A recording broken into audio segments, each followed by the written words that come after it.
Welcome back. رح أحضر my face using the moisturizer من The Origins. هيدا كتير حلو وكتير recommended لأنه بيحضر الوجه بطريقة ما طبيعية، بيعطي إكلا بيعطي نضارة للوجه، بس تحط الفاونديشن بتنحط بطريقة كتير حلوة. فأنا رح رش السانسوسي فيس جلو على الوجه for an extra glow. I'm gonna choose the foundation now and come. Hadi! anyways رح بلش بالفاونديشن من ميك اب فور ايفر يلي هي المات فيلفت فاونديشن. هيدا بفويس اوفر فما بعرف شو عم بحكي. I didn't plan to do this كنت مفكر رح احكي انا وعم صور، بس it turned out انه انا ومايا كنا عم نجأجي كتير على كذا شغلة و I ended up not talking، so قلت يلا بعمل فويس اوفر وبمشي الحال. هلا عم بعمل كونتور للوجه بالاوفرا فاونديشن يلي هي برقم 7.5، وعم بعملها بلند بالميك اب ريفولوشن brush لأنه بعمل blend فيها. no other reason. I don't blend my contour with a beauty blender.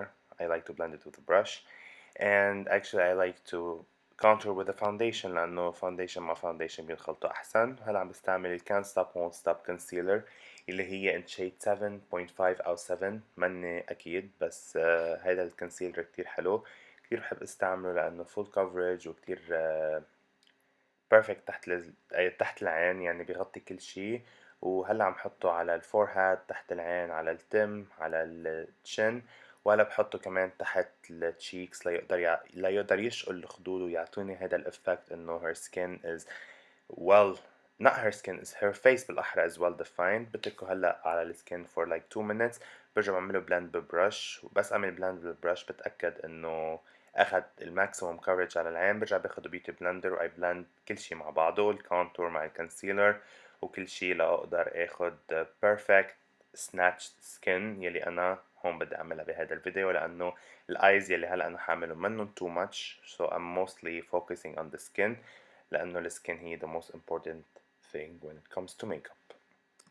actually هلا عم بستعمل البيوتي بلندر هي من فيس اوف دي اللي انا كتير بحبها. هلا رح ثبت تحت العين وعلى كل المناطق اللي انا حطيت عليها كونسيلر، لانه بدي فتح تحت العين بالمناطق اللي انا حطيت عليها كونسيلر، وبدي غمق بالمحلات اللي انا I contoured with ليكون في كونتراست بالوجه، غامق عن الجنب وفاتح بقلب النص. وهلا من بعد ما ثبت الكونسيلر بالكومباكت باودر من ماك، رح اخد الفنتي بيوتي برونزر اللي هو in shade Iceland thing، يلي هي استعملته اميزي بالفيديو تاعولها مع الكولابوريشن مع فنتي لانه كان كتير حلو، so I decided to get it. هلا عم bronze up her face. من بعد ما احط البرونزر على الخدود وعلى الفورهيد بكل المناطق اللي I contoured with، رح احط البلاش اللي هو من نيكس، هو in shade love.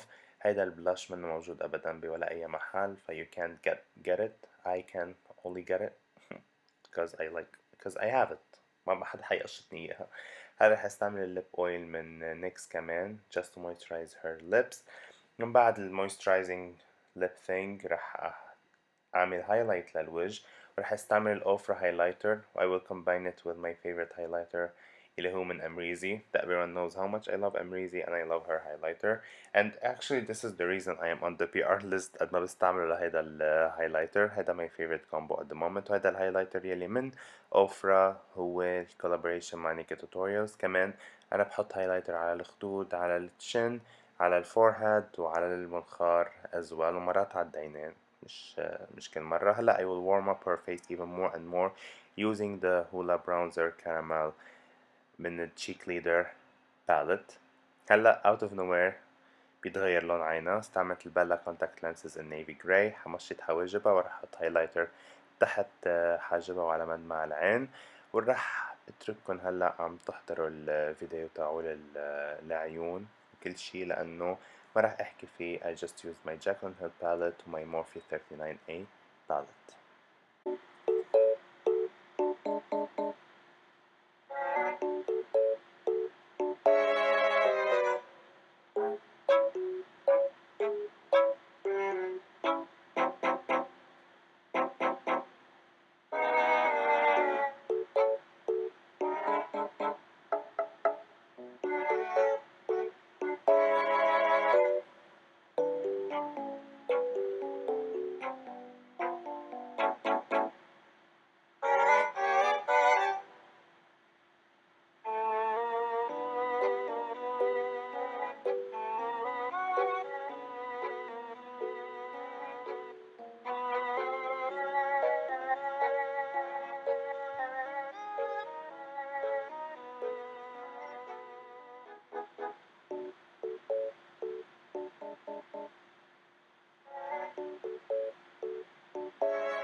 وهلأ رح علم اللاش لاين بايلاينر لما يكون في عندي فرق بين اللاش لاين والرمش يلي هلأ رح حطه هو من دايز شوب ان ستايل تالا. فيكن تو انتنسيفاي ذا لوك تستعملوا رمشين فوق بعضهم in the same style بيطلع كتير كتير كتير حلو. بس هلأ أنا عامل لوك خفيف فرح استعمل كمان رمش خفيف using my favorite pink coat glue معه. أكيد هلأ رح أحط الألوان الغامقة من تحت، كمان نفس الشي ستابس يلي من فوق راح احطهم من تحت. وهلا حارجع اول هايلايت على اول العين ليعطيني هيدا فتحة العين الحلوة كتير.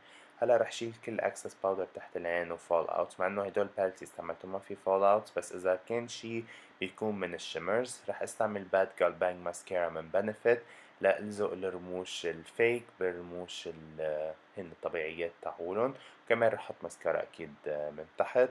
انا عندي غرام بس حط الماسكارا من تحت، خاصة اذا الرموش كانوا كتير طوال. I love it. هلا رح مشط الحواجب، ورح علم المحلات يلي شوي فاضيين، واكيد بحدد اخر الحاجب وبخليه اغمق ليكون عندي the ombre effect. ورح استعمل الفيس اوف دي جel eyebrow mascara in shade number 3. انا بشيل البرودكت عنه شوي لانه كتير بيجي عليه برودكت.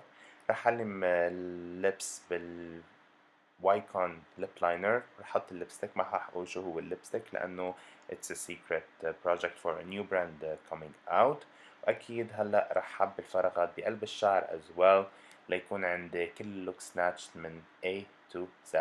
And this is it. I hope you guys enjoyed my look and I will see you in my next one. Bye.